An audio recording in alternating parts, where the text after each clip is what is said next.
മൻ അസ്ബഹ, ഒരാൾ സുബഹിക്ക് എണീറ്റ ഉടനെ ഒരാളുടെ ചിന്ത ദുനിയാവാണെങ്കിൽ അല്ലാഹു അയാൾക്ക് ദുനിയാവിലും ആഖിറത്തിലും പരാജയമാണ് നൽകുന്നതെന്ന് പരിശുദ്ധ റസൂലുള്ളാഹി സ്വല്ലല്ലാഹു അലൈഹി വസല്ലം.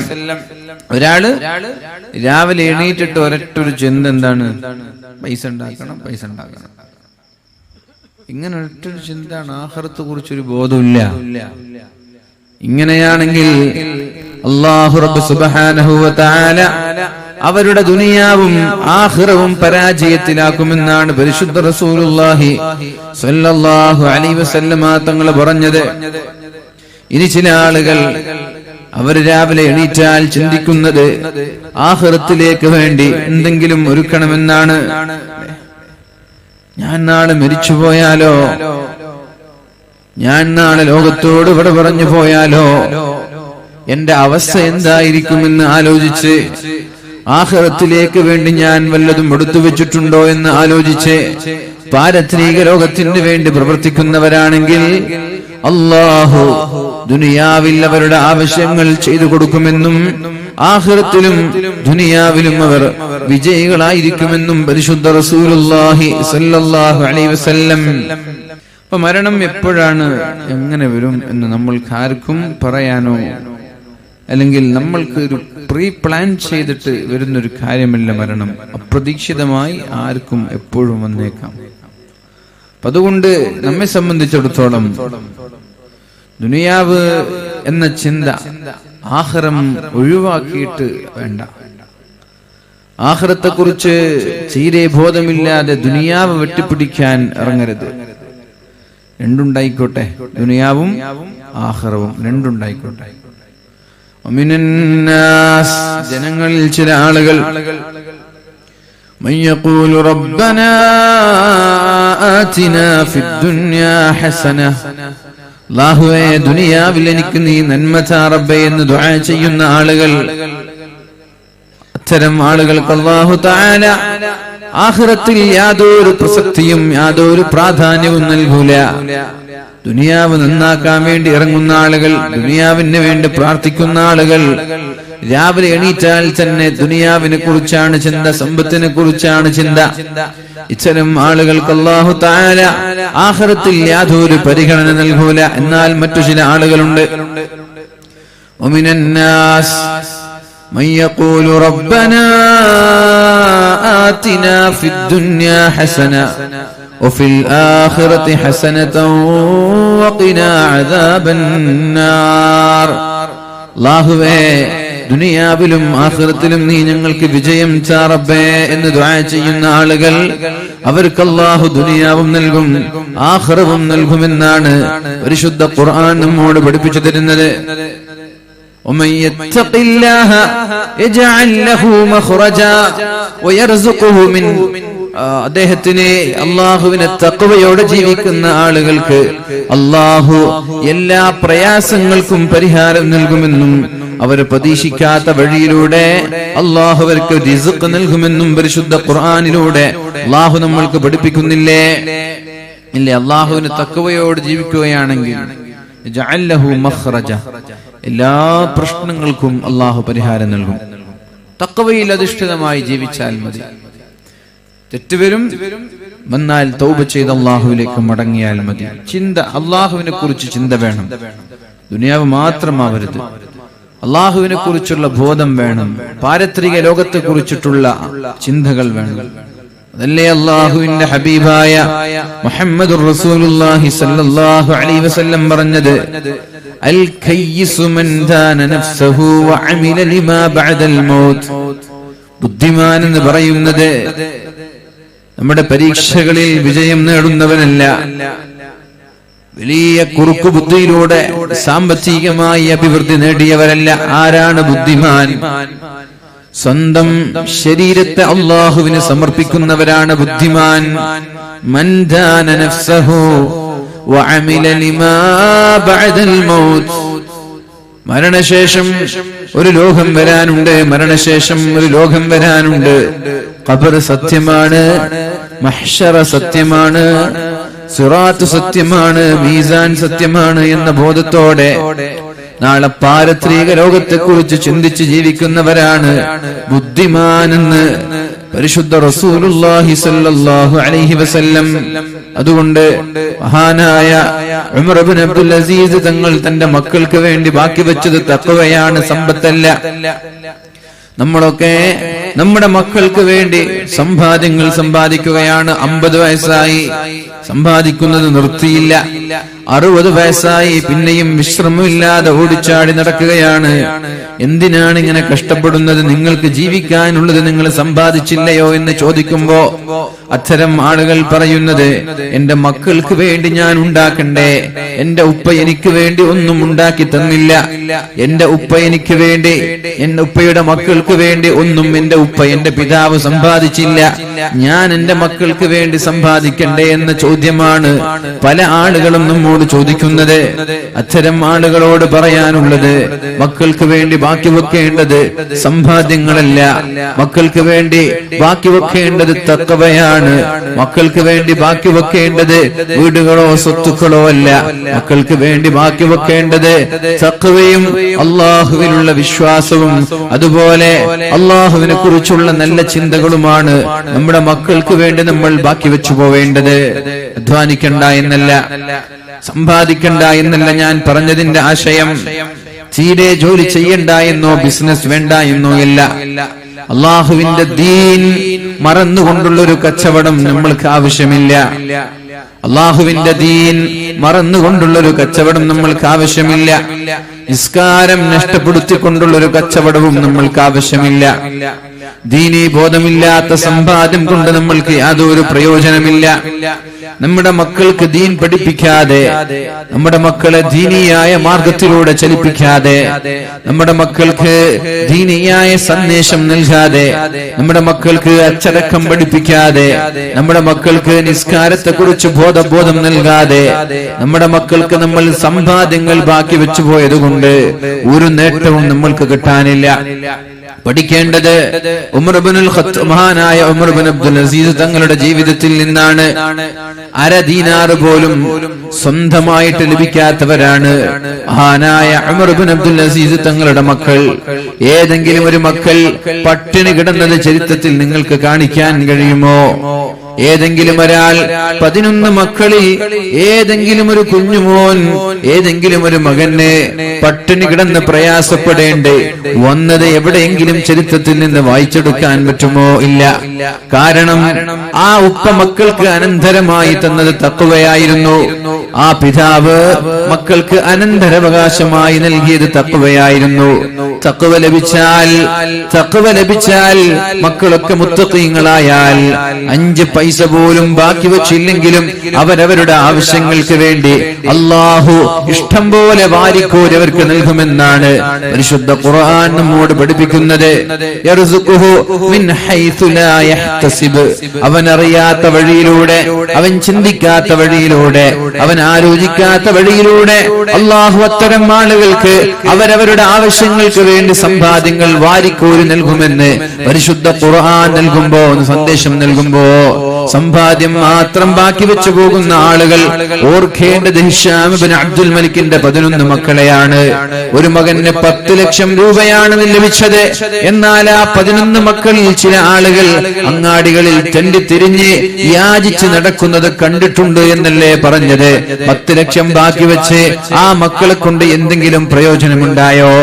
ആ മക്കൾക്ക് ആ 10 ലക്ഷം കൊണ്ട് എന്തെങ്കിലും ഒരു ഉപകാരം ഉണ്ടായോ? ചിന്തിക്കേണ്ടവർക്ക് ചിന്തിക്കാം, പഠിക്കേണ്ടവർക്ക് പഠിക്കാം. എന്നിട്ട് മഹാനായ ഉമർ ഇബ്നു അബ്ദുൽ അസീസ് തങ്ങൾ പറയുകയാണ്, സ്വാലിഹീങ്ങളാണെങ്കിൽ, എന്റെ മക്കള് സ്വാലിഹീങ്ങളാണെങ്കിൽ, സ്വാലിഹീങ്ങളായ ആളുകളെ അള്ളാഹു ഏറ്റെടുക്കുമെന്നല്ലേ പറഞ്ഞത്? വല്ലാഹു യതവല്ലസ് സ്വാലിഹീൻ. അള്ളാഹു ഏറ്റെടുക്കുമെന്ന് പറഞ്ഞാൽ A to Z അള്ളാഹുവിന്റെ കയ്യിലാണ്. അവന്റെ എല്ലാ കാര്യങ്ങളും അള്ളാഹുവിന്റെ കയ്യിലാണ്. ഘടങ്ങളുണ്ടായാൽ, പ്രയാസങ്ങളുണ്ടായാൽ, അവന്റെ ആരോഗ്യം, അവന്റെ വീട്, അവന്റെ സമ്പാദ്യം, അവന്റെ ജോലി, അവന്റെ മക്കൾ അള്ളാഹു ഒരാളെ ഏറ്റെടുത്താൽ പിന്നെ എന്തിനാണ് നമ്മൾ പേടിക്കുന്നത്? എന്നാൽ അള്ളാഹു ഒരാളെ കൈയൊഴിഞ്ഞാലോ പിന്നെ ആരാണ് അയാളെ ശ്രദ്ധിക്കുക? മഹാനായ ഉമർ ഇബ്നു അബ്ദുൽ അസീസ് തങ്ങൾ പറയുകയാണ്, ഇനി എന്റെ മക്കൾ സ്വാലിഹീങ്ങളല്ലെങ്കിൽ, എന്റെ മക്കൾ തെറ്റുകാരാണെങ്കിൽ എന്തിനാണ് ഞാൻ അവർക്ക് എന്റെ സമ്പാദ്യം ബാക്കി വെക്കുന്നത്? എന്റെ സമ്പാദ്യം കൊണ്ട് അവരെ ഹറാമല്ലേ ചെയ്യുക തെറ്റുകാരായ മക്കൾ? അഥവാ ഞാൻ ഒരാൾക്കൊരു 10,000 രൂപ ഇവിടെ ബാക്കി വെച്ചു പോവുകയാണ്, ചമ്മാടികളാണ് എന്റെ മക്കളെങ്കിൽ ആ 10,000 കൊണ്ട് കള്ളു കുടിക്കാനല്ലേ അവർ ഉപയോഗിക്കുക, ഹറാം ചെയ്യാനല്ലേ അവർ ഉപയോഗിക്കുക, വ്യഭിചാരം നടത്താനല്ലേ അവർ ഉപയോഗിക്കുക, അതുപോലെ മറ്റുള്ള തെറ്റുകൾ ചെയ്യാനല്ലേ അവർ ഉപയോഗിക്കുക. നാളെ അള്ളാഹുവിന്റെ കോടതിയിൽ മഹ്ശറാ ലോകത്ത് അള്ളാഹു കോടാനക്കോടി ആളുകളെ ഒരുമിച്ച് കൂടിയിട്ട് ചോദിക്കുന്ന ചോദ്യം, മിൻ ഐന ഇക്തസബ, എവിടെ നിന്നാണ് നീ സമ്പാദിച്ചത്? എവിടെയാണ് നീ ചെലവഴിച്ചത്? ഹലാലായ മാർഗത്തിലൂടെ ചെലവഴിച്ച് മക്കൾക്ക് വേണ്ടി ബാക്കി വെച്ച് ആ മക്കൾ അത് ഹറാമിന് വേണ്ടി ഉപയോഗിച്ചാൽ അള്ളാഹുവിന്റെ കോടതിയിൽ എങ്ങനെയാണ് സമാധാനം പറയാൻ കഴിയുക? അതുകൊണ്ട് സ്വാലിഹീങ്ങളല്ലെങ്കിൽ അവർക്ക് ഞാനൊന്നും ബാക്കി വെക്കുന്നില്ല. അവർ തെറ്റ് ചെയ്യുകയാണെങ്കിൽ അവരുടെ മുതൽ കൊണ്ട് ചെയ്യട്ടെ, അവർ തെറ്റ് ചെയ്യുകയാണെങ്കിൽ അവരുണ്ടാക്കിയ മുതൽ കൊണ്ട് ചെയ്യട്ടെ. ഉപ്പയുടെ സമ്പത്ത് പ്രതീക്ഷിച്ചവർ നിൽക്കേണ്ട ആവശ്യമില്ല. സ്വാലിഹീങ്ങളാണെങ്കിൽ അവർക്ക് എന്റെ സമ്പത്തിന്റെ ആവശ്യമില്ല, അവർക്ക് അവരവരുടെ സമയത്ത് അല്ലാഹു നൽകുമെന്നുള്ള വ്യക്തമായ സന്ദേശം നൽകിയിട്ടാണ് മഹാനായ ഉമർ ഇബ്നു അബ്ദുൽ അസീസ് തങ്ങൾ ലോകത്തോട് വിട പറഞ്ഞു പോകുന്നത്.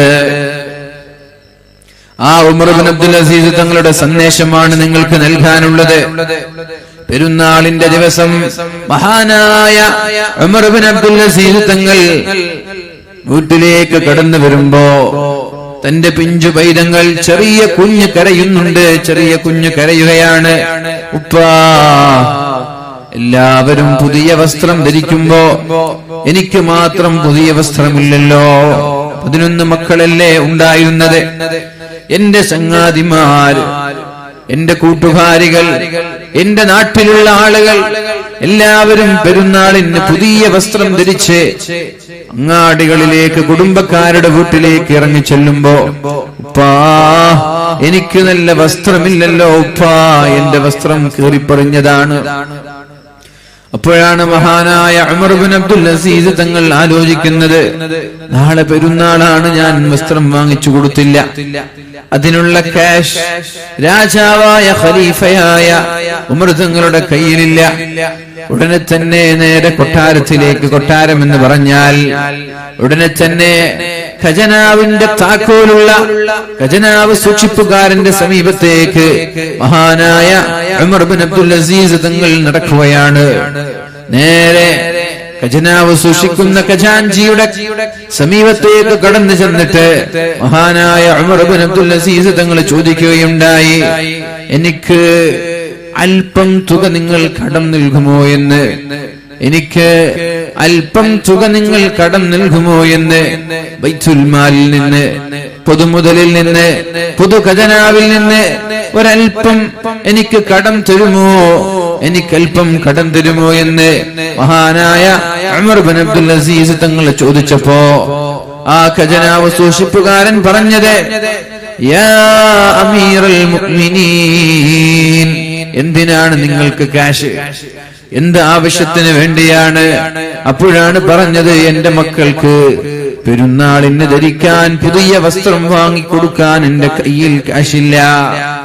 നാളെ പെരുന്നാളല്ലയോ, എല്ലാവരും ധരിച്ചിരിക്കുന്നത് കീറിപ്പറിഞ്ഞ കുപ്പായമാണ്. അപ്പോഴാണ് ആ ഖജനാവ് സൂക്ഷിപ്പുകാരൻ മഹാനായ ഉമർ തങ്ങളോട് പറയുന്നത്, അമീറുൽ മുഅ്മിനീൻ, നിങ്ങൾക്ക് 1 മാസത്തെ കാലാവധിയിൽ ഞാൻ വേണമെങ്കിൽ ക്യാഷ് തരാം. ഇന്ന് ഏപ്രിൽ 2 ഏപ്രിൽ 30. അപ്പോഴല്ലേ നിങ്ങൾക്ക് സാലറി ലഭിക്കുന്നത്? ആ സാലറിയിൽ നിന്നല്ലേ നിങ്ങൾ എടുത്തു തരാൻ പറഞ്ഞത്? അഥവാ ബൈത്തുൽ മാലിൽ നിന്ന് എടുക്കാനല്ല, എന്റെ അടുത്ത മാസത്തെ സാലറി മുൻകൂട്ടി തരണം എന്നൊരു ആവശ്യമായിരുന്നു. എന്റെ ഏപ്രിൽ മാസത്തെ സാലറി മെയ് മാസത്തിലല്ലേ കൊടുക്കുക, എന്നാൽ എനിക്ക് ഏപ്രിൽ മാസത്തിലെ സാലറി ഒന്ന് മുൻകൂട്ടി തരണം. അപ്പോഴാണ് ഖജനാവ് സൂക്ഷിപ്പുകാരൻ പറഞ്ഞത്, അഥവാ ഈ മാസത്തെ സാലറി നിങ്ങൾക്ക് മുൻകൂട്ടി തരണമെന്ന് നിങ്ങൾ പറഞ്ഞാൽ ഏപ്രിൽ 30 വരെ നിങ്ങൾ ജീവിച്ചാലല്ലേ നിങ്ങൾക്ക് ഏപ്രിൽ 30ന്റെ സാലറി തരാൻ പറ്റുള്ളൂ. നിങ്ങൾ ഏപ്രിൽ 30 വരെയുള്ള ശമ്പളം ചോദിച്ചു വാങ്ങി ഏപ്രിൽ 15-ന് നിങ്ങൾ മരിച്ചുപോയാൽ, നിങ്ങൾ ലോകത്തോട് കട പറഞ്ഞു പോയാൽ ബാക്കിയുള്ള ശമ്പളത്തിന് അള്ളാഹുവിനോട് കണക്ക് പറയാൻ നിങ്ങൾക്ക് കഴിയുമോ? എനിക്ക് ഉറപ്പ് തരണം. ഏപ്രിൽ 30 വരെ നിങ്ങൾ ജീവിച്ചിരിക്കുമെന്നുള്ള ഉറപ്പ് വേണം. ആ ഒരു ഉറപ്പ് നിങ്ങൾ എനിക്ക് തന്നാൽ ഒരു മാസത്തെ സാലറി ഞാൻ നിങ്ങൾക്ക് മുൻകൂട്ടി തരാമെന്ന് ബൈത്തുൽ മാൽ സൂക്ഷിക്കുന്ന, ഖജനാവ് സൂക്ഷിക്കുന്ന സൂക്ഷിപ്പുകാരൻ പറഞ്ഞപ്പോ മഹാനായ ഉമർ ഇബ്നു അബ്ദുൽ അസീസ് തങ്ങൾ അന്തം വിട്ടു നിൽക്കുകയാണ്. ശരിയാണല്ലോ, ആരാണ് എനിക്ക് ഒരു മാസം വരെ ജീവിക്കുമെന്നുള്ള ഉറപ്പ് തന്നത്? അതിനു മുമ്പ് മരിച്ചുപോയാൽ ഞാൻ അള്ളാഹുവിന്റെ കോടതിയിൽ എന്ത് സമാധാനമാണ് പറയുക? പിന്നെ ഒന്നും ആലോചിച്ചില്ല, നേരെ വീട്ടിലേക്ക് തിരിച്ചു നടക്കുകയാണ്. വീട്ടിലെത്തി മക്കള് കരയുന്നുണ്ട് പുതിയ കുപ്പായത്തിന് വേണ്ടി. മക്കളെ എല്ലാം വിളിച്ചുകൂട്ടി, മക്കളെ നിങ്ങൾ ഇങ്ങോട്ട് വാ എന്ന് പറഞ്ഞ് മക്കളെ എല്ലാവരെയും വിളിച്ചുകൂട്ടി. എന്നിട്ട് മക്കളോടൊരു ചോദ്യം ചോദിച്ചു, മക്കളെ നിങ്ങൾ പുതിയ വസ്ത്രം വേണമെന്ന് എന്നോട് ആവശ്യപ്പെടുകയാണ്, അത് വാങ്ങിച്ചു തരാൻ എന്റെ കയ്യിൽ കാശില്ല. എന്നാൽ നിങ്ങൾക്കൊരു പുതിയ കുപ്പായം വാങ്ങിച്ചു തരണമെങ്കിൽ ഞാൻ എന്റെ ശമ്പളം മുൻകൂട്ടി വാങ്ങണം. പക്ഷേ ആ ശമ്പളത്തിന് ജോലി ചെയ്യുന്നതിന് മുമ്പേ ഞാൻ മരിച്ചുപോയാൽ ഞാൻ അള്ളാഹുവിന്റെ കോടതിയിൽ തെറ്റുകാരനായി നരകത്തിലേക്കല്ലേ മക്കളെ പോവുക? നിങ്ങളുടെ ബാപ്പ നരകത്തിലേക്ക് പോകുന്നത് കാണാൻ നിങ്ങൾക്ക് ഇഷ്ടമാണോ? നിങ്ങളുടെ പിതാവ് നരകത്തിലേക്ക് പോയി വീഴുന്നത് കാണാൻ നിങ്ങൾക്ക് ഇഷ്ടമാണോ? നിങ്ങൾ തീരുമാനിക്ക് ഞാൻ എന്ത് ചെയ്യണമെന്ന്. നിങ്ങൾക്ക് പുതിയൊരു കുപ്പായം വാങ്ങിച്ചു തരാൻ എന്റെ കയ്യിൽ കാശില്ല. ഇനി ഞാൻ മുൻകൂട്ടി സാലറി വാങ്ങിച്ച് അതിൽ നിന്ന് പെരുന്നാളിന് കുപ്പായം വാങ്ങിച്ചു തന്ന് ഞാൻ അതിനു മുമ്പ് മരിച്ചുപോയാൽ നരകത്തിലേക്ക് പോകുന്നതാണോ മക്കളെ നിങ്ങൾക്കിഷ്ടം? അല്ലാതെ ഈ പഴയ കുപ്പായം ധരിച്ച് പെരുന്നാളിനുപ്പയെ പോലെ കൂടി എല്ലാവർക്കും ഒന്നിച്ച് നാളെ സ്വർഗത്തിലേക്ക് കടന്നു പോകുന്നതാണോ എന്ന് മഹാനായ ഉമർ ഇബ്നു അബ്ദുൽ അസീസ് തങ്ങൾ മക്കളോട് ചോദിച്ചപ്പോ മക്കളെല്ലാവരും ഏക സ്വരത്തിൽ പറഞ്ഞു, ഒറ്റക്കെട്ടായി പറഞ്ഞു, ഉപ്പാ ഞങ്ങൾക്കെല്ലാവർക്കും സ്വർഗത്തിലേക്ക് പോവാം. ഞങ്ങൾക്കിവിടെ പുതിയ വസ്ത്രം ധരിച്ചില്ലെങ്കിലും കുഴപ്പമില്ല, ഞങ്ങൾക്കിവിടെ പുതിയ കുപ്പായം ധരിച്ചില്ലെങ്കിലും കുഴപ്പമില്ല, തൽക്കാലം പെരുന്നാളിന് ഉള്ളത് വെച്ച് ഞങ്ങൾ അഡ്ജസ്റ്റ് ചെയ്തോളാം ഉപ്പാ. അതുകൊണ്ട് പഴയത് മതിയുപ്പാ, ഞങ്ങൾക്ക് സ്വർഗമാണ് വലുത് എന്ന് മക്കളെല്ലാവരും തങ്ങളുടെ പിതാവിനോട് പറഞ്ഞപ്പോ മഹാനായ ഉമർ ഇബ്നു അബ്ദുൽ അസീസ് തങ്ങൾക്ക് സമാധാനമായി. ഇതായിരുന്നു മക്കൾക്ക് നൽകിയ സന്ദേശം. മക്കൾക്ക് ലഭിച്ച സന്ദേശം ഇതാണ്. ഒരു ഉപ്പയിൽ നിന്ന് ഒരു ഉമ്മയിൽ നിന്ന് ലഭിച്ച സന്ദേശം ഇതായിരുന്നു. അതാണ് നമ്മളും നമ്മുടെ മക്കൾക്ക് നൽകേണ്ടത്, നമ്മുടെ മക്കൾക്ക് പഠിപ്പിച്ചു കൊടുക്കേണ്ടതും അത് തന്നെയാണ്. കല്യാണ സമയത്ത് രാജാവായതുകൊണ്ട്, കൊട്ടാരത്തിലെ രാജാവായതുകൊണ്ട്, ഉന്നതമായ തറവാട്ടിൽ നിന്ന്, രാജകീയ കുടുംബത്തിൽ നിന്നാണ് ഫാത്തിമ എന്ന് പറയുന്ന ഭാര്യയെ മഹാനായ ഉമർ ഇബ്നു അബ്ദുൽ അസീസ് തങ്ങൾക്ക് ലഭിച്ചത്. രാജകൊട്ടാരത്തിൽ വളർന്ന രാജകുമാരിയായിരുന്നു മഹദിയായ ഫാത്തിമ ബീവി. അതേപോലെ ഉമർ തങ്ങളും ഒരു രാജകുമാരനായിരുന്നു. അതുകൊണ്ട് തന്നെ ഡയമണ്ടുകളും മുത്തുകളും സ്വർണങ്ങളും നിറഞ്ഞ ലക്ഷങ്ങൾ വിലമതിക്കുന്ന മനോഹരമായൊരു മാല മഹദിയായ ഫാത്തിമ ബീവി റളിയല്ലാഹു അൻഹയുടെ കഴുത്തിൽ കാണാനിടയായി. അദ്ദേഹത്തിന് അത് പ്രശ്നമായിരുന്നില്ല. പക്ഷേ അധികാരം കയ്യിൽ കിട്ടിയപ്പോ, ഉത്തരവാദിത്വം ഏൽപ്പിച്ചപ്പോ, ഞാൻ നേരത്തെ പറഞ്ഞില്ലേ, ഉത്തരവാദിത്വം ഏറ്റെടുത്താൽ അവന് പിന്നെ വിശ്രമമില്ലാത്ത ജോലിയാണ്. അത് കഴിയുമെങ്കിൽ ഏറ്റെടുത്താൽ മതി. അധികാരം പല ആളുകൾക്കും അലങ്കാരമാണെങ്കിൽ അത് ഭയാനകമായ അപകടമാണ് എന്നാരും തിരിച്ചറിയുന്നില്ല. പലർക്കും അത് അലങ്കാരമാണ്, പലരും അതിനു വേണ്ടി പോരാടുകയാണ്, പലരും നോട്ടുകെട്ടുകൾ എറിഞ്ഞ് അധികാരം ചോദിച്ചു വാങ്ങുകയാണ്, പലരും വർഗീയ കലാപങ്ങൾ ഉണ്ടാക്കി അധികാരം ചോദിച്ചു വാങ്ങുകയാണ്, പലരും പല ആസൂത്രണങ്ങൾ ചെയ്ത് വ്യക്തമായ ധാരണയോടെയുള്ള ഗൂഢാലോചനയോടെയുള്ള പ്രീ പ്ലാനിംഗ് ചെയ്ത് പല പാനലുകളായി പള്ളിയിലും മഹല്ലുകളിലും സംഘടനകളിലും രാഷ്ട്രീയങ്ങളിലും അധികാരം ചോദിച്ചു വാങ്ങുകയാണ്. അലങ്കാരമാണ് എന്ന് വിചാരിച്ചവരോട് പറയട്ടെ, നിങ്ങൾക്ക് തെറ്റിപ്പോയി. അത് അലങ്കാരമല്ല, അത് അലങ്കാരമല്ല, അത് ആഫത്താണ്, അത് അപകടമാണ്, അത് ഭയാനകമായ പൊടിപ്പെടുത്തുന്ന വിഷയമാണ്. ഉത്തരവാദിത്തം ഏറ്റെടുത്താൽ പിന്നെ അപകടത്തിലേക്കാണ് നമ്മൾ കടന്നു പോകുന്നത്. ഒന്നുകിൽ ഭംഗിയായി അത് നിർവഹിക്കണം, എന്നാൽ നാളെ അർശിന്റെ തണലുണ്ട്. ഭംഗിയായി നിർവഹിക്കുന്ന ആദിലായ നീതിമാനായ ഭരണാധികാരിയുടെ പ്രാർത്ഥനയ്ക്ക് അല്ലാഹു ഉത്തരം നൽകുമെന്ന് പരിശുദ്ധ റസൂലുള്ളാഹ്. അധികാരം കൊതിക്കുന്നവർ, അധികാരം മോഹിക്കുന്നവർ വളർന്നുകൊണ്ടേയിരിക്കുകയാണ്. എല്ലാവർക്കും സ്റ്റേജിൽ കയറണം, എല്ലാവർക്കും നോട്ടീസിൽ പേര് വേണം, എല്ലാവർക്കും ജനങ്ങൾക്കിടയിലൊന്ന് ഞെളിഞ്ഞു നടക്കണം. പക്ഷേ ഒന്നും മര്യാദയ്ക്ക് പ്രവർത്തിക്കാൻ ആരും തയ്യാറല്ല, ആത്മാർത്ഥമായി പ്രവർത്തിക്കാൻ ആരും തയ്യാറല്ല. ഉത്തരവാദിത്തം ഏറ്റെടുത്തവർ വിശ്രമമില്ലാതെ പിന്നെ ഊണും ഉറക്കുമില്ലാതെ കഠിനാധ്വാനം ചെയ്യേണ്ടതുണ്ട്. എന്തെങ്കിലും ഒരു അപാകത വന്നുപോയാൽ, എന്തെങ്കിലും ഒരു ന്യൂനത വന്നുപോയാൽ, എന്തെങ്കിലും ഒരു അഴിമതി വന്നുപോയാൽ, എന്തെങ്കിലും പ്രശ്നങ്ങൾ തന്റെ ഉത്തരവാദിത്വ സമയത്ത് വന്നുപോയാൽ വ്യക്തമായ മറുപടി അള്ളാഹുവിനോട് പറയാതെ നാളെ രക്ഷപ്പെടാൻ കഴിയില്ല. അതുകൊണ്ടത് ചോദിച്ചു വാങ്ങരുത്, അത് ചോദിച്ചു വാങ്ങരുത്. അർഹരായ ആളുകളെ എല്ലാവരും കൂടി നിർബന്ധിക്കുകയാണെങ്കിൽ അത് ഏറ്റെടുത്ത് ഭംഗിയായി നിർവഹിക്കാൻ അവർ തയ്യാറാകണം. എന്തായാലും ഉത്തരവാദിത്വം ഏറ്റെടുത്ത ഉടനെ, ഭരണം കയ്യിലേറ്റ ഉടനെ തന്റെ ഭാര്യയുടെ മുഖം നോക്കി ഭാര്യയോട് പറഞ്ഞത്, ഞാൻ ആദ്യമായി ചെയ്യാൻ പോകുന്നത് നിന്റെ ഈ മനോഹരമായ ഈ മാലയുണ്ടല്ലോ, സ്വർണത്താലും രത്നങ്ങളും നിറച്ച ലക്ഷങ്ങൾ വിലമതിക്കുന്ന ഈ മാല ഞാൻ ബൈത്തുൽ മാലിലേക്ക് കൊണ്ടുപോയി വെക്കുകയാണ്, പൊതുമുതലിൽ കൊണ്ടുപോയി ഞാൻ വെക്കുകയാണ്. എല്ലാവരും പൊതുജനങ്ങളുടെ മുതൽ കൈയിട്ട് വാരുമ്പോ ഇത് സ്വന്തം മുതൽ കൊണ്ടുപോയി പൊതുമുതലിൽ ഏൽപ്പിക്കുകയാണ്. പ്രിയമുള്ള മുഅ്മിനീങ്ങളെ, ആലോചിക്കേണ്ടതുണ്ട്. എല്ലാവരും പൊതു ഖജനാവിൽ നിന്ന് കൈയിട്ട് വാരുമ്പോ അദ്ദേഹത്തിന്റെ മുതല് നേരെ കൊണ്ടുപോയി ബൈത്തുൽ മാലിൽ കൊണ്ടുപോയി വെക്കുകയാണ്. ആ സമയത്ത് ഭാര്യയോട് ചോദിച്ചു, നിനക്ക് സമ്മതമാണോ എന്ന്? നിനക്ക് സമ്മതമാണോ എന്ന് ഭാര്യയോട് ചോദിച്ചു. ഭാര്യയൊന്നും മിണ്ടിയില്ല, സമ്മതം തന്നെ. ഭാര്യയുടെ സമ്മതത്തോടെ ആ ലക്ഷങ്ങൾ വിലമതിക്കുന്ന സ്വർണമാല നേരെ കൊണ്ടുപോയി ബൈത്തുൽ മാലിൽ വെച്ചു. ഞാൻ നേരത്തെ സൂചിപ്പിച്ചു, 2.5 വർഷമാണ് അദ്ദേഹം അധികാരത്തിലിരുന്നത്. 2.5 വർഷമാകുമ്പോഴേക്കും മെലിഞ്ഞ് ആകെ കണ്ടവർ തന്നെ അത്ഭുതപ്പെട്ടു. നിങ്ങൾ ഇങ്ങനെയായിരുന്നില്ലല്ലോ, നിങ്ങൾക്ക് എന്തു പറ്റി? നിങ്ങളുടെ കോലം തന്നെ മാറി.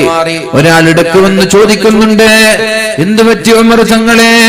നിങ്ങളുടെ കണ്ണൊക്കെ കുഴിയിലേക്ക് പോയിട്ടുണ്ടല്ലോ, മുഖമൊക്കെ ഒട്ടിയിട്ടുണ്ടല്ലോ, നിങ്ങളുടെ മുഖമാകെ വാടിയിട്ടുണ്ടല്ലോ, ശരീരമാകെ വിവർണമായിട്ടുണ്ടല്ലോ, നിങ്ങൾക്ക് എന്തു പറ്റി? പഴയ നിങ്ങളുടെ രൂപമല്ലല്ലോ ഇത്, ആകെ ക്ഷീണിച്ചിരിക്കുകയാണല്ലോ, ആകെ ശുഷ്കിച്ചിരിക്കുകയാണല്ലോ എന്ന് പറഞ്ഞപ്പോ മഹാനായ ഉമർ ഇബ്നു അബ്ദുൽ അസീസ് തങ്ങൾ പറഞ്ഞത്, ഈ അവസ്ഥ കണ്ടിട്ട് നീ ഇങ്ങനെ പറഞ്ഞാൽ, എന്റെ ഖബറിലെ അവസ്ഥ കണ്ടാൽ നീ എന്താണ് പറയുക? അല്പം ദിവസങ്ങൾ കഴിഞ്ഞാൽ എന്റെ കണ്ണ് പൊട്ടി താഴെ വീഴൂലേ? എന്റെ കവിളത്തുള്ള ഇറച്ചികളെല്ലാം പുഴുവരിക്കൂലേ? എന്റെ വേറിലൂടെ പുഴുക്കളരിച്ച് എന്റെ കുടൽമാലകൾ പുറത്തു വന്ന് ഒരു മസ്തികൂടമായി കണ്ടാലിറക്കുന്ന ഒരു കോലമായി ഖബർസ്ഥാനിൽ എന്റെ രൂപം മാറിയാൽ നീ എന്താ പറയുക?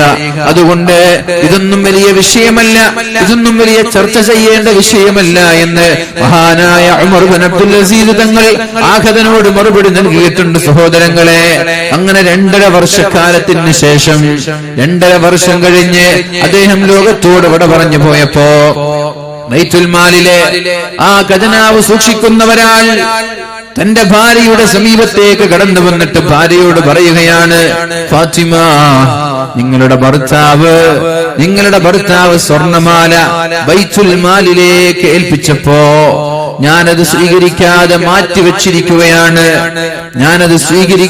മാറ്റിവെച്ചിരിക്കുകയാണ്. കാരണം അത് നിങ്ങൾക്ക് അവകാശപ്പെട്ടതല്ലയോ, അതുകൊണ്ട് ഞാൻ അവിടെ മാറ്റിവെച്ചിരിക്കുകയാണ്.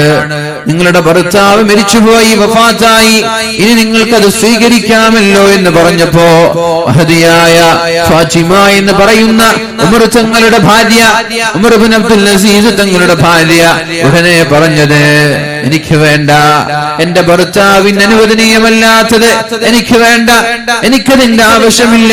എന്റെ ഭർത്താവിന്റെ നിന്ന് കൊണ്ടുപോയി പൊതുമുതലിലേക്ക് ഏൽപ്പിച്ചത് ഇനി എനിക്ക് ആവശ്യമില്ല എന്ന് പറഞ്ഞ് തിരസ്കരിക്കുകയാണ് ചെയ്തത്. കാരണം സ്വന്തം ഭർത്താവിൽ നിന്ന് ഭാര്യയ്ക്ക് ലഭിച്ചത് തഖ്വയായിരുന്നു, മക്കൾക്ക് ലഭിച്ചത് തഖ്വയായിരുന്നു, കുടുംബക്കാർക്ക് ലഭിക്കേണ്ടതും തഖ്വയാണ്. ആ ഒരു വിഷയമാണ് നമ്മൾ ഇവിടെ ഇന്ന് ചർച്ച ചെയ്യുന്നത്. സമ്പത്തല്ല മക്കൾക്ക് ലഭിക്കേണ്ടത്, ഉണ്ടാക്കി കൊടുക്കേണ്ടതും സമ്പത്തല്ല, ഇൽമാണ്. നാളെ അല്ലാഹു റബ്ബ് സുബ്ഹാനഹു വ തആല ഖബറിടത്തിൽ നമ്മൾക്ക് അല്ലാഹു നൽകാൻ പോകുന്ന പ്രതിഫലങ്ങളെ കുറിച്ച് അല്ലാഹുവിന്റെ ഹബീബായ റസൂലുള്ളാഹി സ്വല്ലല്ലാഹു അലൈഹി വസല്ലം തങ്ങൾ പറഞ്ഞപ്പോ, ഇന്ന മിമ്മാ യൽഹഖുൽ മുഅ്മിന മിൻ അമലിഹി വഹസനാതിഹി മിൻ ബഅദി മൗതിഹി. ഒരാൾ മരിച്ചുപോയാൽ, ഒരാൾ ലോകത്തോട് വിട പറഞ്ഞു പോയാൽ, അയാൾക്ക് ഖബറിടത്തിൽ ലഭിക്കുന്ന ചില നന്മകൾ, ഖബറിടത്തിൽ ഖിയാമത്ത് നാൾ വരെ കടന്നു വരുന്ന ചില നന്മകൾ ഏതൊക്കെയാണത്? വവലദൻ സാലിഹൻ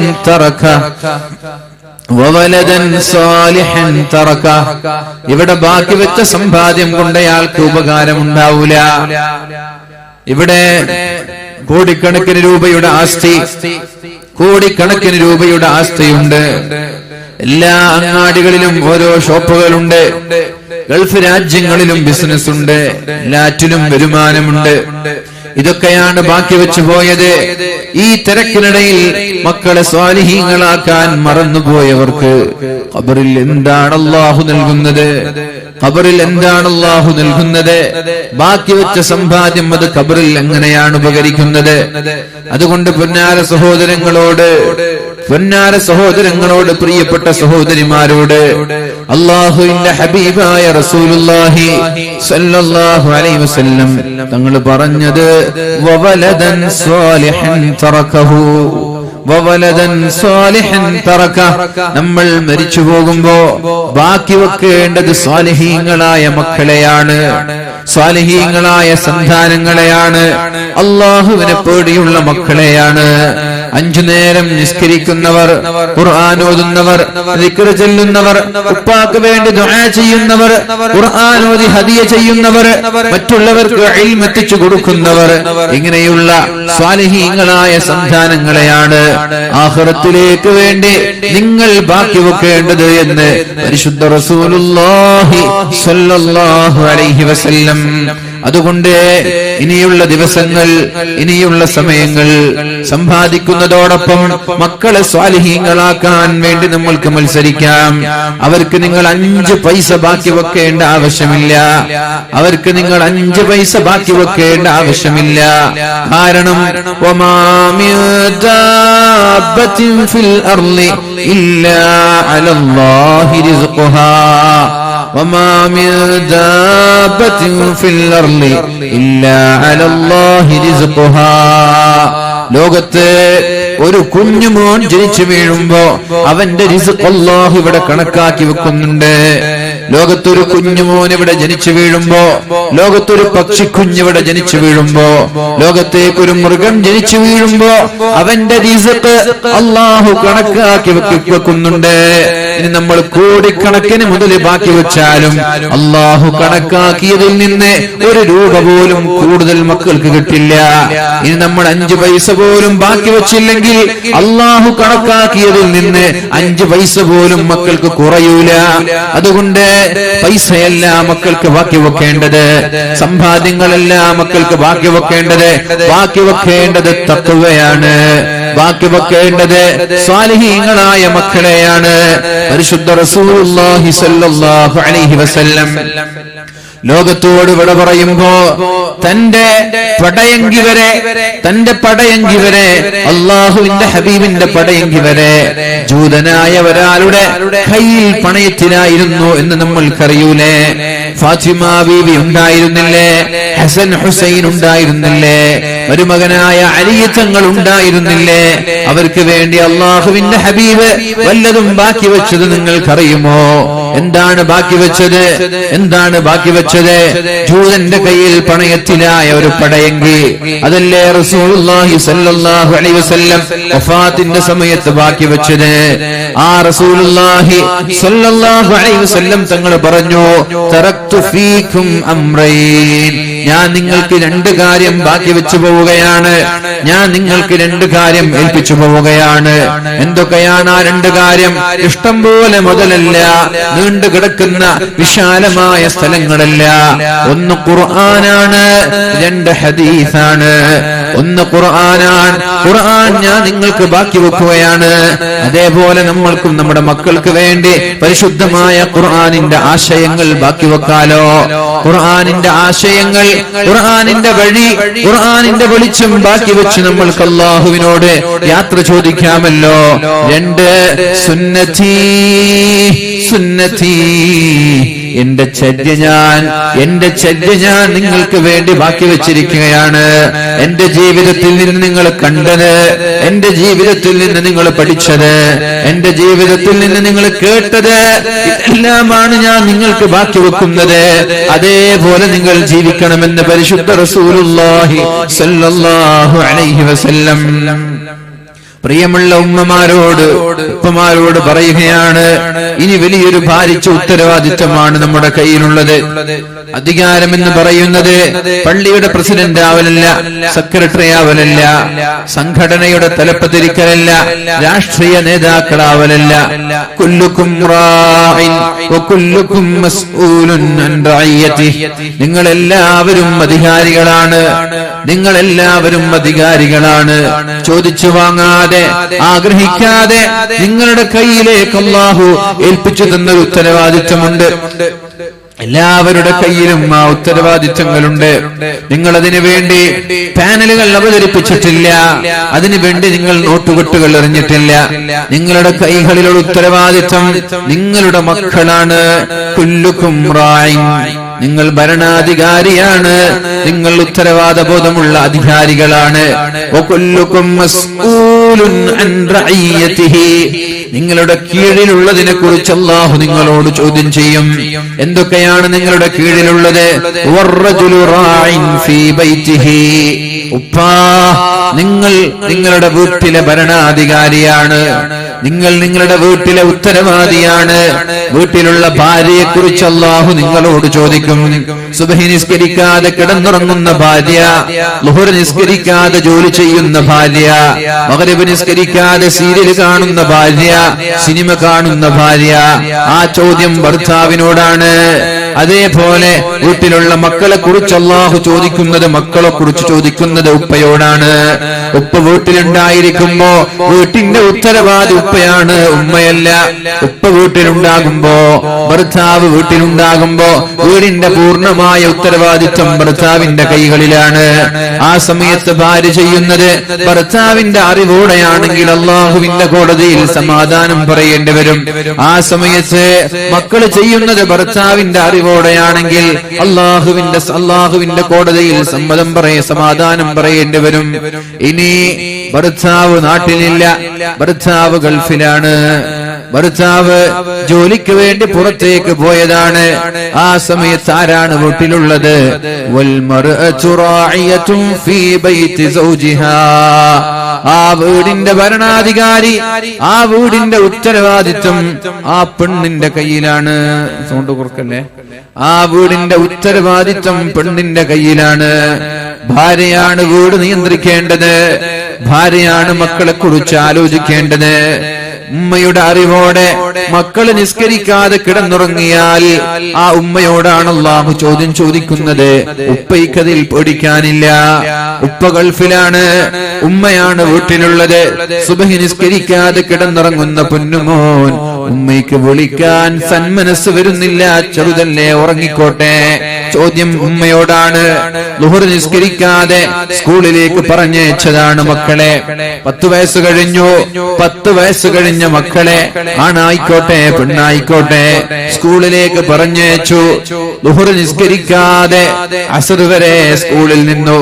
അസ്ർ നിസ്കാരം സമയമാകുമ്പോഴേക്കും വീട്ടിലെത്തി. അന്നത്തെ ളുഹർ നിസ്കാരം നിസ്കരിച്ചിട്ടില്ലെങ്കിൽ ഉമ്മയോടാണ് ചോദ്യം. ഉമ്മയോടാണ് ചോദ്യം. മോള് നിസ്കരിച്ചില്ല, മകനും നിസ്കരിച്ചില്ല ളുഹർ നിസ്കാരം. ചോദ്യം ഉമ്മയോട്, ശിക്ഷയും ഉമ്മയ്ക്ക്, അതോടൊപ്പം മകനും മകൾക്കും.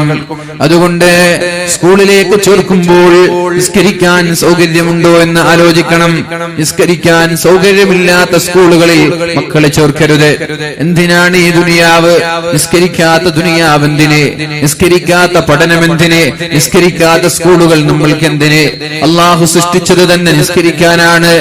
അള്ളാഹു പറഞ്ഞിട്ടില്ലയോ, വമാ ഖലഖതുൽ ജിന്ന വൽ ഇൻസ ഇല്ലാ ലിയഅ്ബുദൂൻ. അല്ലാഹുവിന് ഇങ്ങനൊരു ഭൂമിയെ സൃഷ്ടിക്കേണ്ട ആവശ്യം എന്താണ്? മനുഷ്യനെ സൃഷ്ടിക്കേണ്ട ആവശ്യം എന്താണ്? അല്ലാഹുവിന് മലക്കുകൾ നിരന്തരമായി തസ്ബീഹ് ചൊല്ലിയിരുന്നില്ലയോ? ജാഇലുൻ ഫിൽ അർളി ഖലീഫ, ഞാൻ ഭൂമിയിൽ മനുഷ്യന്മാരെ സൃഷ്ടിക്കുകയാണ് എന്ന് പറഞ്ഞപ്പോൾ എന്താണ് മലക്കുകൾ പറഞ്ഞത്? അതജഅലു ഫീഹാ മൻ യുഫ്സിദു ഫീഹാ വയസ്ഫികു ദിമാ. അല്ലാഹുവേ, എന്തിനാണ് ഈ മനുഷ്യന്മാരെ സൃഷ്ടിക്കുന്നത്? നഹ്നു നുസബ്ബിഹു ബിഹംദിക, നിനക്ക് തസ്ബീഹ് ഞങ്ങൾ ചൊല്ലുന്നില്ലേ? വനുഖദ്ദിസു ലക്, ഞങ്ങൾ നിന്നെ തഖ്ദീസ് ചൊല്ലി വാഴ്ത്തുന്നില്ലയോ? നിന്നെ ആരാധിക്കാൻ ഞങ്ങളില്ലയോ? എന്താണ് അവരെ കുറിച്ച് പറഞ്ഞത്? ഹുമുൽ ഖൗമു ലാ യഅസൂനല്ലാഹ മാ അമറഹും. അല്ലാഹു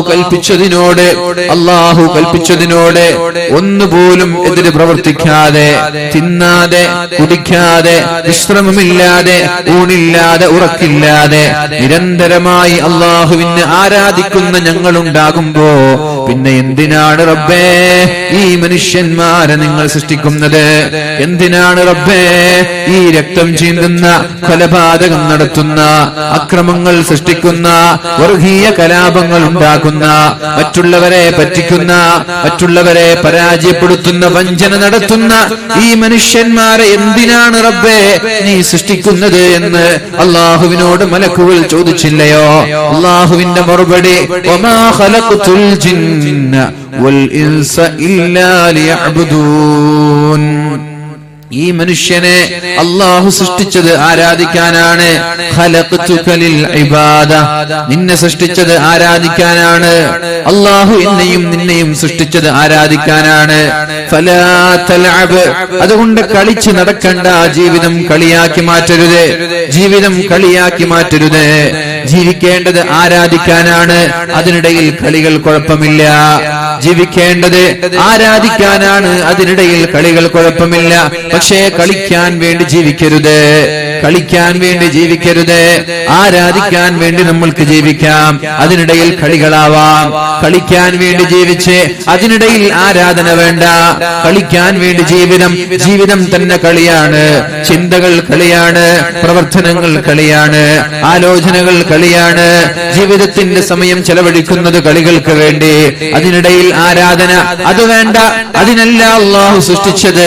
ആരാധനയാണ് പ്രധാനം, നിസ്കാരമാണ് പ്രധാനം, ഇബാദത്താണ് പ്രധാനം. അതിനിടയിൽ നമ്മൾക്ക് കളിക്കാം. കളിയെ ഇസ്ലാം നിരുത്സാഹപ്പെടുത്തുന്നില്ല. ഖലഖതുക ലിൽ ഇബാദ, നിന്നെ അല്ലാഹു സൃഷ്ടിച്ചത് ആരാധിക്കാനാണ്.